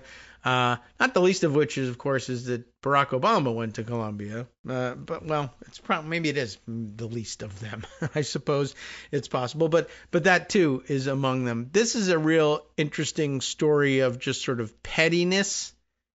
And if you haven't heard it, we gave you the quick and dirty explanation of it, as between Greg and I, that at some point Trump was looking to sell, as he said, just something. He was looking to sell him a parcel of land. You should really read the story because the details of the pettiness are just, I don't know, or maybe I'll share it with you because why not? There's so many other things that we have to get to, but this is really, I don't know, illustrative of the kind of person that Donald Trump is. He's just the worst kind of human being there is. Decades ago, Colombia refused to pay Trump $400 million. And when I first saw this thing distributed on social media, the person doing it said, take note of that number. It will be familiar to you, $400 million. A quarter century ago, the subheader says, the university was looking to expand. It considered and rejected property owned by Donald Trump. He did not forget it. This is Matthew Haag, I don't know how he pronounces Haag, and Catherine Roseman, and dated on the 21st, right? Okay, so that's Friday. Donald Trump was demanding $400 million from Columbia University way back when. When he did not get his way, he stormed out of a meeting with the university trustees and later publicly castigated the university president as a dummy and a total moron. Just the president of Columbia University. Don't worry about it. That drama dates back 25 years. Now, it certainly sounds like him saying, you're a dummy, you're a total moron, but wait till you hear the style. Anyway, today, these two New York City institutions, the billionaire president of the United States and the 270-year-old Ivy League university that has cultivated 87 Nobel laureates, have been locked in an extraordinary clash involving free speech, academic freedom, and the federal government's role in funding higher education. The first battle between Mr. Trump and Columbia involved the most New York of New York prizes. It was over a lucrative real estate deal, according to interviews with 17 real estate investors and former university administrators and insiders, as well as contemporaneous news articles. Some former university officials are quietly wondering whether the ultimately unsuccessful property transaction sowed the seeds of Mr. Trump's current focus on Columbia. His administration has demanded that the university turn over vast control of its policies and even curricular decisions in its effort to quell anti-Semitism on campus. It has also canceled federal grants and contracts at Columbia valued at $400 million. And then the question is, was there more they could have targeted and they stopped at $400 million? And if so, what was the reason? And is it this or what? Is it coincidence? You tell me. On Friday, Columbia conceded some of Mr. Trump's demands regarding its protest policies, security practices, and Middle Eastern Studies Department. The move alarmed some faculty members who worried that the university agreed to the changes in an effort to win back the full $400 million. The Trump Organization and the White House declined to comment. And why in the world would the Trump Organization be involved? It's only because the question is, was this rebuke 20-something years ago the motivation for this? In the previous dispute, Lee C. Bollinger, we mentioned him a couple of days ago because we were looking at him when he was president of the university. The former president of Columbia, who eventually opted not to pursue the property owned by Mr. Trump. And that's all it is. We needed property to expand. 2 different properties were offered to us. One of them was owned by Donald Trump. We opted to go with the other one. He's mad. He has no right to be mad. You tried to sell something. The guy didn't want it. What do you want? Get lost. Free market, right? No. Punishment in Trump's mind. All right. So they opted not to pursue the property owned by Trump and chose instead to expand the Columbia campus on land that was, what a surprise, adjacent to the university. I wanted for Columbia a much more ambitious project than the Trump property would permit, and one that would fit with the surrounding properties that would blend in with the Morningside campus and the Harlem community, Bollinger said in an interview. The clash had its roots in the late 1990s when Columbia was facing a common challenge in New York. Situated in one of the most expensive and congested cities in the world, it wanted more space. Not hard, not easy to come by in Manhattan. The federal government was supercharging the budget of the National Institutes of Health, and to compete with other universities for research grants, Columbia needed room to house more scientists and labs. Expanding its footprint beyond its Morningside Heights campus into neighboring Harlem would be complicated. as you might have guessed. In 1968, the university began construction on a gymnasium in Morningside Park. The design, construction delays, and limited access to Harlem residents resulted in cries of segregation and racism, according to a Columbia University Libraries exhibit. Tension between the university and community leaders in Harlem persisted for decades. Columbia officials and trustees hoped to mend the relationship, but they knew they also needed to look for alternatives. Enter Mr. Trump. Not yet a reality television star, he was then a brash real estate developer with a love of tabloid press attention. So whenever Greg mentions, New Yorkers have known him forever, that's how. He was just an a-hole who loved to be in the tabloids. He offered a home for a Columbia expansion. What was it? An undeveloped property on the Upper West Side between Lincoln Center and the Hudson River. It was known as Riverside South before he rebranded it Trump Place, of course. The property was at the southern tip of a much larger 77-acre site that Trump had owned since the early 70s, a former freight yard that was once the largest undeveloped parcel in Manhattan. In the early 90s, Trump had made no progress in developing the site after amassing more than $800 million in debt, because he's such a great deal maker, businessman, etc. Most at very high interest rates, because he's a great deal maker, and couldn't afford bank payments on the property. But in 1994, two Hong Kong investors, came to his rescue. China. They agreed to finance his vision of high-rise residences, with Mr. Trump remaining the public face of the project, usually what he demands for these things. He would also seek $350 million in federal subsidies, which of course are terrible and need to be eliminated immediately by Elon Musk. Yet, Mr. Trump was struggling to decide what to develop on the southern edge. He pursued buyers, including CBS, that failing television network, and I'm suing them too. He boasted that the network was close to a deal for a 1.5 million square foot studio on the property, but CBS eventually balked, deciding in early 1999 to stay put in its studios on West 57th Street. A few months later, Mr. Trump was hyping the property every chance he could. Now, what chance does he take? Ready for this one? My father taught me everything I know, and he would understand what I'm about to say. So, okay, reminiscing about Dad, right? This is what is actually, where is he saying this? My father taught me everything I know. That makes sense in this situation. And he would understand what I'm about to say, which is to say I'm going to talk business. He said, at the wake of his father, Fred Trump. He's now eulogizing his recently deceased father. My father told me everything I know. Yes, fine. And he would understand what I'm about to say. Why are you going to say it? What do you mean? Then Mr. Trump touted his plans for Trump Place. That's the eulogy. That's now speaking at his father's wake. He would understand what I'm about to say. First of all, I should sell this property, and it should be priced this way, and we're going to have the fantastic development, and it's going to be the most beautiful parcel in the world. It's a wonderful project, is the only quote that they actually take from it. But he's doing a sales pitch for the land parcel at his father's wake. But he would understand. By 2000, the year 2000, Mr. Trump had set his sights on a new partner, Columbia, which he had heard was looking for space. Now, mind you, he's got to be desperate with this thing. He's been holding on to this crap since the 70s, so it's now 30 years burning a hole in his pocket. He's got a chance now to sell it to Columbia. A development there would have been a departure for the university. It was more than 2 miles from Columbia's campus, and relatively small, requiring it to be built up with towering buildings. If you wanted all that lab space, you're going to have to do it vertically, right?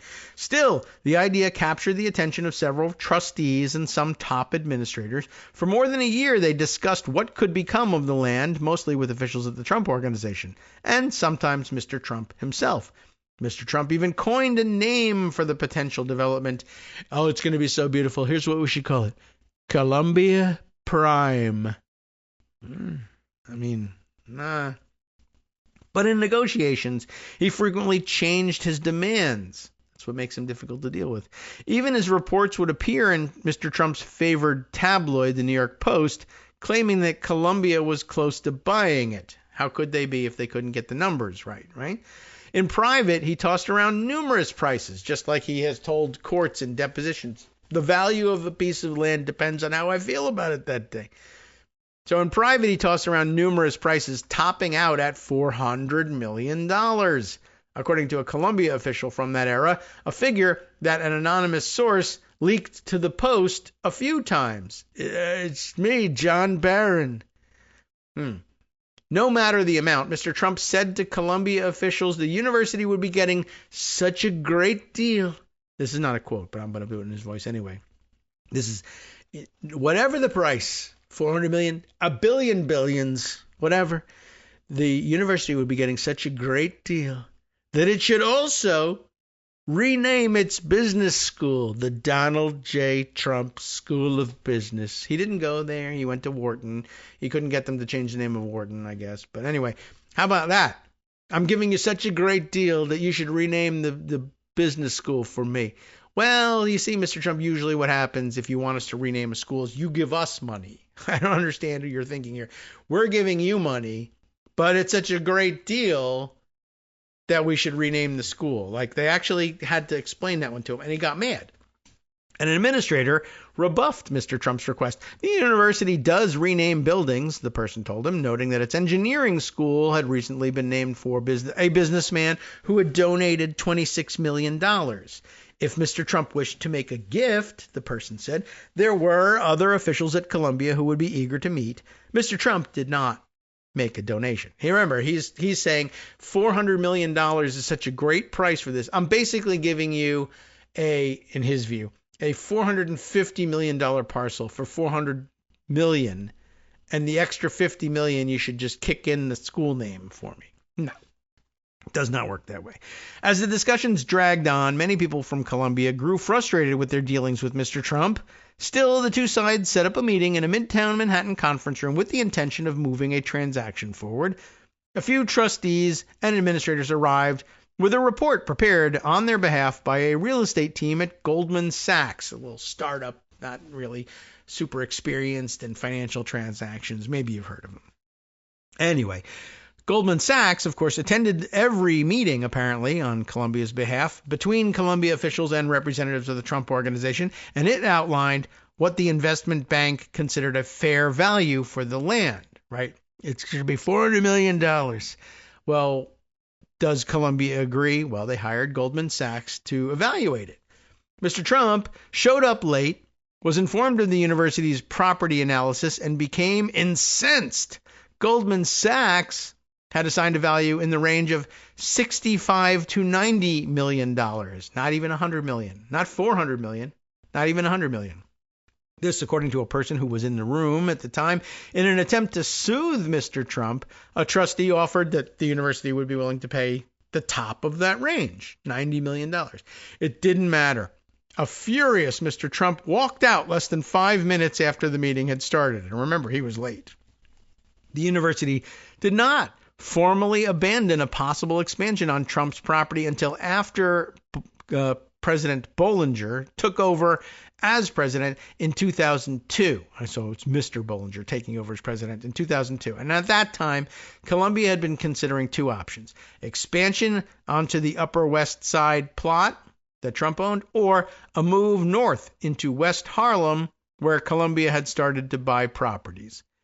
In his inaugural address, Mr. Bollinger spoke about the university's need to expand, calling the school a great urban university that is the most constrained for space. This state of affairs, however, cannot last, he added. To fulfill our responsibilities and aspirations, Columbia must expand significantly over the next decade. Whether we expand on the property already known on we already own in Morningside Heights, Manhattanville, or Washington Heights, or whether we pursue a design of multiple campuses in the city or beyond, is one of the most important questions that we will face in the years ahead. He evaluated the Trump option for a satellite campus and also began to have conversations about mending the fissure with Harlem's community leaders and expanding northward, creating a contiguous footprint. He quickly determined that Harlem, not Donald Trump, was Columbia's future. This is an opportunity in Manhattanville to create something of immense vitality and beauty, Mr. Bollinger told the Times in 2003. This is not to just go in and throw up some buildings. Mr. Trump's West Side property was eventually developed after the Hong Kong billionaires who owned a majority stake in it, by the way, sold the entire site for $1.76 billion. So they seem to have done pretty well there, right? No, Mr. Trump was outraged. He accused the investors of selling it for far less than what he could have. He sued them for $1 billion in damages.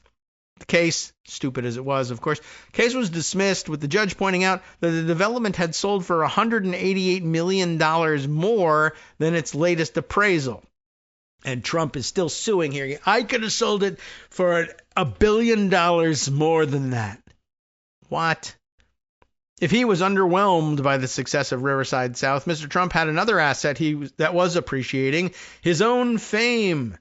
The Apprentice had made its television debut in January of 2004 and became an instant hit.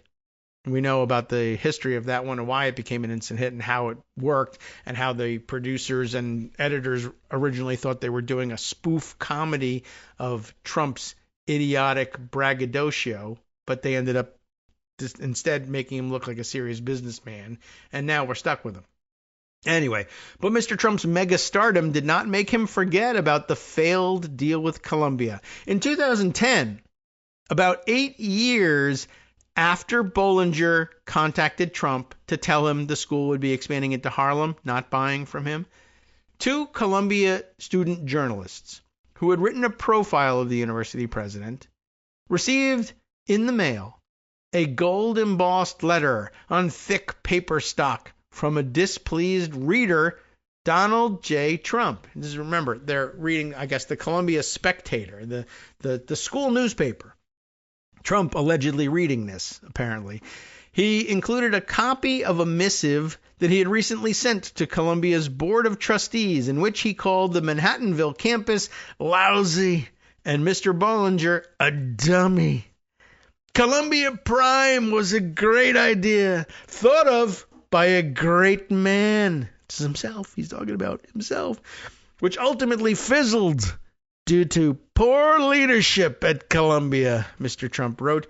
And he signed it, of course, with big, thick black marker and scribbled, by the way, in addition to signing the thing, he writes a handwritten note at the end of the typed message. Bollinger is terrible. Oh, my God. Mr. Trump also shared his indignation in an interview with the Wall Street Journal.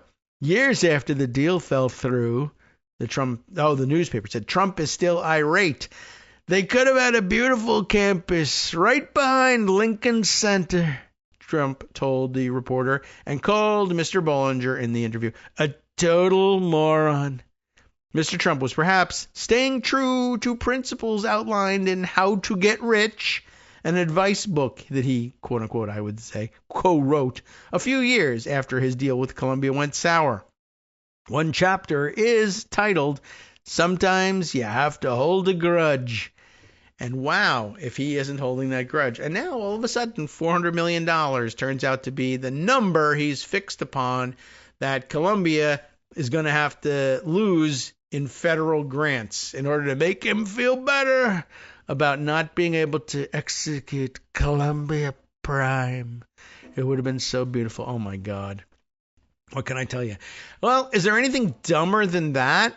Sure, absolutely. Why not? I'll take you to Reuters for Mike Stone's piece in Reuters, just letting you know that Trump has picked Boeing over Lockheed for a fighter jet contract, which I'm sure is a huge boon to the guys over at Boeing who were having such trouble with their company and their stock because their planes were falling apart and falling out of the sky or whatever. So competition between Boeing and Lockheed for a next generation fighter beyond the F-35, which has its own problems and was also much in the news over the weekend. But let me give you this story. You're going to love this one. Okay, this too, a March 21st story. Donald Trump awarded Boeing on Friday the contract to build the U.S. Air Force's most sophisticated fighter jet yet. handing the company a much-needed win and boosting its shares. And I'm not even certain that it's the United States president that awards these contracts. I would imagine it would be like the Secretary of Defense who would be the guy. But, this is a big deal, and he wants Boeing to be grateful to him. And probably Boeing is also, aren't they building is like his second, third, fourth attempt at getting them to build new Air Force Ones, planes that will serve as Air Force One, but lots of delays. He was going to make Elon Musk in charge of making it faster somehow, but I guess this is why he grabbed up the opportunity to say, let me award the contract, and then I can use it to leverage them to lower the price and move faster. Anyway, so the next generation air dominance program will replace Lockheed Martin's F-22 Raptor with a crewed aircraft, that is C-R-E-W-E-D, not C-R-U-D-E, crewed aircraft built to enter combat alongside drones. Trump, who is, of course, the 47th president, has announced the new jet's name, or I guess rather its number designation. Will it be the where it's replacing the F-22? It's beyond the F-35. I don't know what goes into deciding what numbers are coming next, but now I understand what has decided here. Are you ready for this one? The jet's new designation will be the F-47, because Trump is the 47th president, not 45.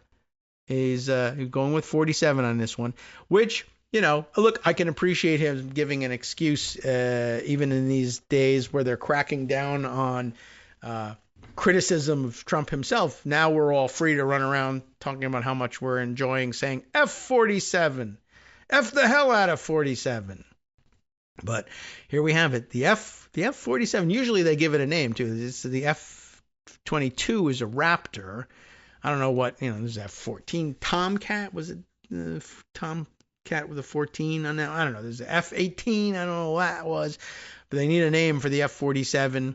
I think I said something like the loafing fatberg or something. I don't know. You got to come up with a nickname for the thing. But how do you like that? F-47. And, of course, he's going to make some dumb comments like, we've given an order for a lot. We can't tell you the price. I don't know it. It might change. No. It's secret. We can't tell you the price. Boeing shares rose 5% after the U.S. company beat out Lockheed Martin for the deal, which is also a U.S. company. Lockheed's shares fell 7%. Our allies are calling constantly, Trump said, saying foreign sales could be an option, but he took those off the table later on in the weekend, and I'll show you how. They want to buy them also. For Boeing, the win marks a reversal of fortune for a company that has struggled on both the commercial and defense sides of its business. It's a major boost for the St. Louis, Missouri fighter jet production business. The loss is another blow to Lockheed after it was eliminated from the competition to build the Navy's next-generation carrier-based stealth fighter, and amid growing discontent from the Pentagon over delays in upgrading its F-35 fighter jets. In recent weeks, Trump met with Lockheed CEO Jim, what's his name? Taiclet, T-A-I-C-L-E-T. I don't know. To discuss the F-35, according to the three sources, the engineering and manufacturing development contract is worth more than $20 billion. Can't tell you the price. It's $20 billion? Okay. Boeing's win means it will take the jet fighter and receive orders worth hundreds of billions of dollars over the contract's multi-decade lifetime. Reuters was the first to report Boeing's victory, but I don't care about that. I only told you because they put it in there. Yay, Reuters.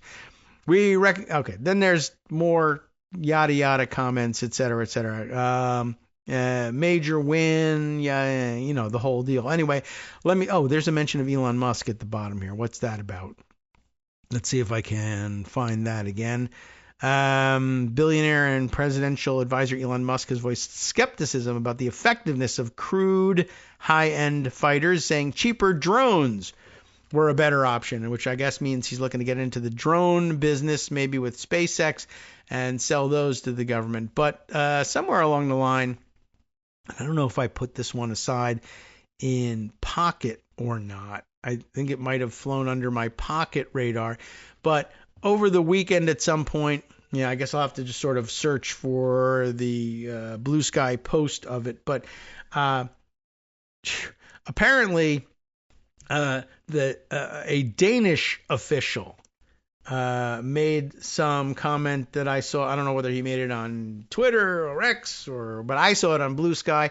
That basically, I guess, in bragging about how so many of our allies would want these brand new F-47s, he also must have thrown out, maybe it was in the same comments, I don't know, but at some point he also threw out, by the way, I don't know, some of these allies are kind of bad. These bad allies like Denmark that won't give us Greenland, like maybe we'll sell them some of these advanced fighters, but maybe we'll sell them a lesser version of it with less options, like he's buying a car. We won't put the heated seats in it. Or maybe we'll put a kill switch in there, and we'll turn if they don't give us Greenland, they pay $1 billion for these fighters, but we'll turn them off. We'll turn them off remotely like Elon Musk does with his Teslas, and then they'll be sorry. And they won't be able to use them, and they won't be able to use them to stop us from taking Greenland, which is very important. I mean, you're actually having to consider this stuff. And the Danish officials were saying, listen, I don't know if there's such a thing as a kill switch in this thing or not. But certainly they could make it difficult for us. Like if they sell us these planes and then won't sell us replacement parts so that we can maintain them, that's as good as having a kill switch. Which means what? Which means that we're no longer considering buying weapons of any kind, planes or otherwise, from Americans. They're unreliable.